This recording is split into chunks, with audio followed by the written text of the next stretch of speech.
The president also touched on the struggling economy and focused in on the foreclosure crisis, pushing for Wall Street reform.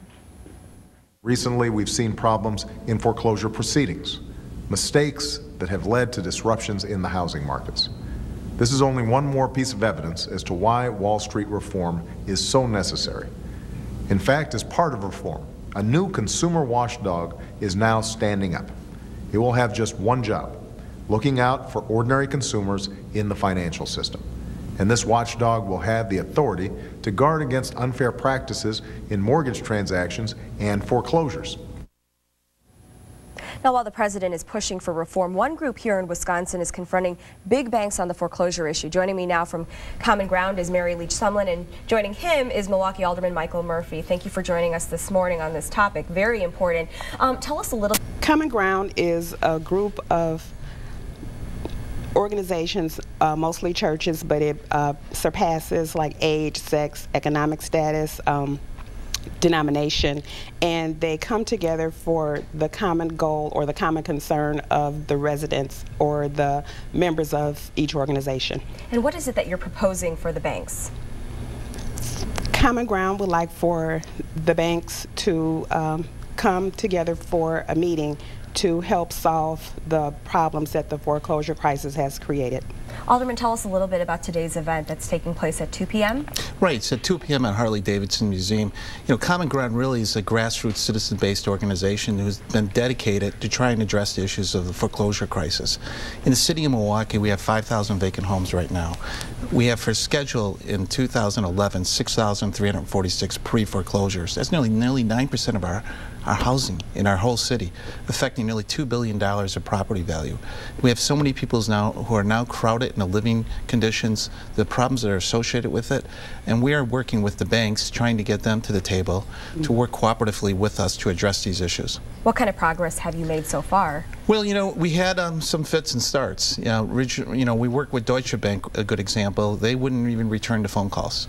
And surprisingly, people don't realize Deutsche Bank has a great deal of foreclosed properties in the city of Milwaukee, a German bank. And unfortunately, it took Common Ground flying over to Germany, appearing at the shareholder meeting in Frankfurt, and embarrassing Deutsche Bank in front of their CEO, who then sent his representatives from the United States to the meeting with Deutsche and Common Ground. So now they're on the table agreeing to work on issues involving property maintenance and also trying to get homeowners who want to be able to stay in their homes and work out the financial transactions, working with the bank in a cooperative manner.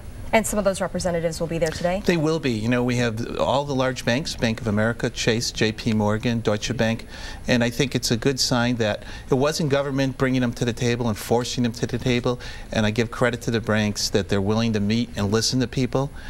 They're not all heartless people. Many of them recognize that in order for their own balance book to do well, they're going to have to work with people in Common Ground to get the problem resolved. Well, thank you both for joining us this morning. Again, that event is at 2 p.m. 12 News reached out to Wells Fargo between January of 2009 and August 31st of this year, and the bank says it has done over 500,000 modifications and millions in refinances to help customers with their home payments.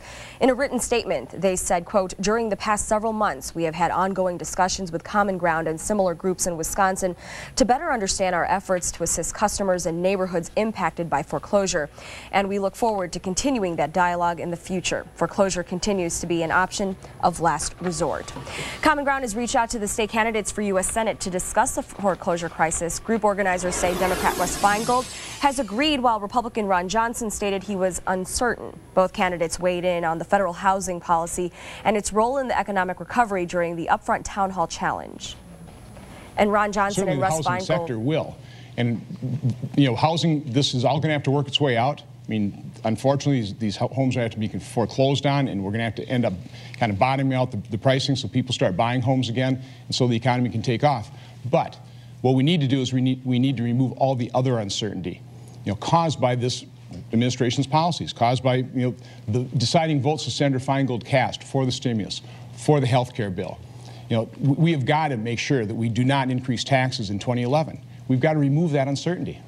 Housing is going to be critical, and Mr. Johnson has stated that he's willing to put the mortgage interest deduction on the table to get rid of it as part of tax reform.